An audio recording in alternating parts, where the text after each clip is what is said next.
Retour sur F1 TV pour poursuivre dans la foulée du débriefing de ce Grand Prix d'Espagne. Il y a le Grand Prix de Monaco et on se dit que par rapport aux jeunes pilotes en F1, il y a quand même toute une génération qui est en train de monter, de s'affirmer ou pas d'ailleurs dans certains cas.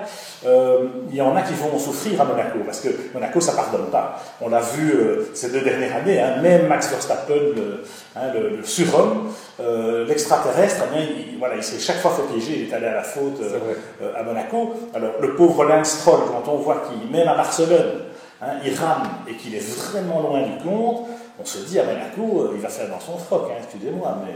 Oui, c'est un peu un problème, c'est que Lance Stroll, c'est vrai qu'il doit avoir certaines qualités, seulement chez Williams, c'est one car team, et quand Massa a un problème, comme au départ à Barcelone, c'est 0 pointé, on ne marque pas de points, et donc chez Williams, ils doivent avoir fait leur arithmétique en se disant, voilà, il amène autant de millions, on va en perdre autant au championnat parce qu'on n'aura qu'une voiture qui marque des points de manière régulière, mais j'imagine que ça commence à bien faire parce que Force India fait un championnat de toute beauté, on salue la 4e place de Pérez et la 5e place d'Ocon, c'est son meilleur résultat de sa carrière évidemment, courte carrière, et Ocon est vraiment formidable, voilà, en comparaison avec un Stroll par exemple qui déçoit, Ocon est formidable, il marque des points à chaque course, il se rapproche de Pérez, et là il a fait une 7e place, puis une 5e place, c'est magnifique Pierre. Esteban c'est vraiment le sans faute, et on est curieux de le voir à l'œuvre à Monaco aussi, parce que c'est vrai que Monaco a tendance aussi à mettre en valeur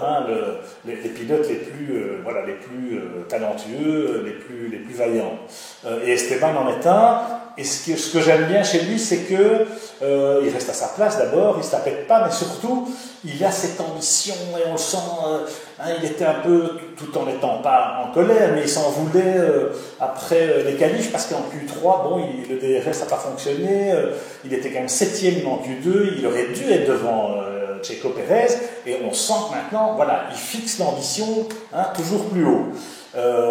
On sait qu'il a battu Verstappen en F3, donc on peut se dire, Ocon, c'est la révélation en tout cas à ce stade-ci de la saison, et on peut se dire aussi que Mercedes a bien joué le coup l'an dernier en lui faisant faire une demi-saison avec Manor, au même titre d'ailleurs que Pascal Verlaine, quand on voit la course que Verlaine vient de faire à Barcelone, avec une stratégie certes particulièrement audacieuse, mais Verlaine fait le boulot aussi, alors qu'en début de saison, on sait qu'il a eu quelques difficultés suite à son accident. Oui, tout à fait. Donc Toto Wolff a le nez fin, évidemment, parce qu'il n'a pas lâché Ocon à Renault, il a gardé bien au chaud, et il a mis chez Force India, et tout le monde s'en félicite maintenant. Et Verlaine, dont l'étoile avait un peu pâli en fin de saison, on oublie vite qu'il a placé la Manor plusieurs fois en Q2 l'année passée. Donc ce garçon est très rapide et il a un grand avenir devant lui. Il a fait une course magnifique à Barcelone. Normalement, il était 7e, il a eu une petite pénalité, mais ce n'est pas grave parce qu'il sauve d'ores et déjà Sauber. Et donc, avec un moteur Ferrari 2016, il a fait un miracle et il est coutumier du fait. Donc, Ocon-Verlaine, c'est la graine de champion. Parce qu'au passage, il a écrasé Ericsson, qui n'a pas vu le jour. Alors, c'est vrai que ça met Sauber avec des bons points, 4 points. Du coup, McLaren est dernier au championnat. McLaren 0 points, on ne voit pas très bien quand ils vont les marquer. Et on se pose des questions aussi avec Stoffel, Van Dorn, parce que, il arrive avec une énorme réputation. Et puis d'abord, il y a l'étalon Alonso, et ça, franchement, ça ne pardonne pas. On voit que Stoffel souffre. Il reste calé en Q1, alors que Fernando réussit à aller jusqu'en Q3, 7e sur la grille. Alors là, miracle.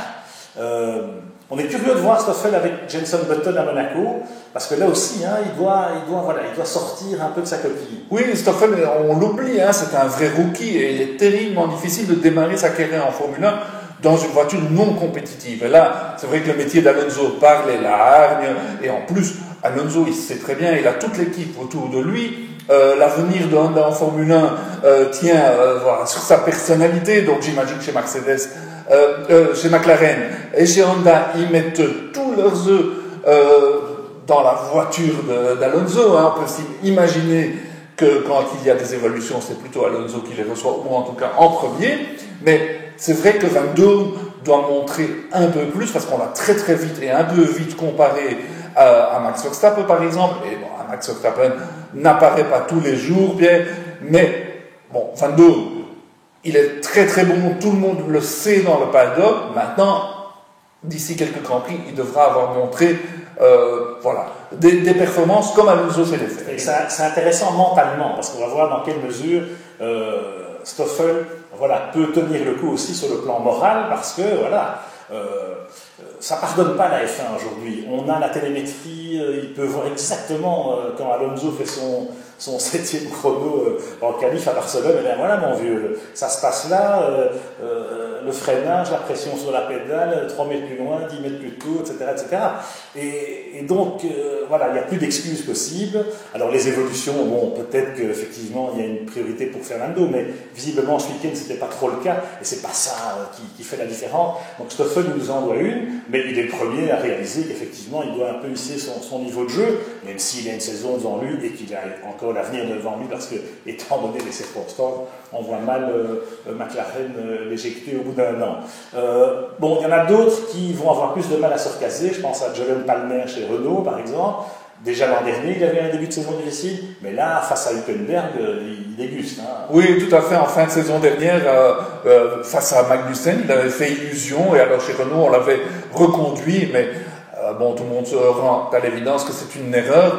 Hülkenberg montre le vrai potentiel de la Renault. Il y a des immenses progrès qui ont été faits cet hiver.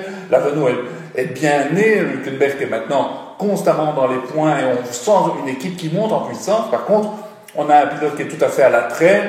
Donc chez Renault, c'est vrai que bon, ils le savent maintenant que ça a été une erreur. Et Hülkenberg mériterait d'avoir un coéquipier qui aille le chatouiller.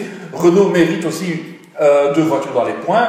Et avec Magnussen, c'est pas près d'arriver, hein, ça c'est sûr. Cela dit, ils n'étaient pas non plus dans le top 10 en qualif cette fois-ci. Mais bon, les progrès sont sensibles chez Renault et on s'en réjouit. Et puis, tant qu'à parler des jeunes pilotes, puisque c'est le sujet de ce débriefing, eh bien, évidemment, on en a vu d'autres cette année, comme Giovinazzi chez Sauber, qui est le réserviste Ferrari. Maintenant, a-t-il une chance chez Ferrari? C'est une autre histoire. On verra si Checo Pérez, par exemple, a des chances de succéder à Kimi Raikkonen, ou si Ferrari prendra enfin le risque d'aller chercher un jeune.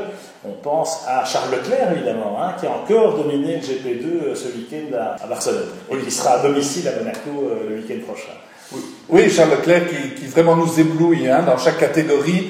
Il gagne, il fait le boulot, il a laissé une très très bonne impression quand il a fait ses tests chez Haas. En voilà un qui mérite sa place en Formule 1. Et puis bon, pour terminer, à propos de Monaco, je me réjouis déjà de voir un autre jeune, parce qu'on oublie qu'il est encore hyper jeune, de voir Max Verstappen dans les rues de Monaco. Ça va être flamboyant, ça on le sait d'avance. En espérant qu'il reste effectivement du bon côté du rail cette fois-ci.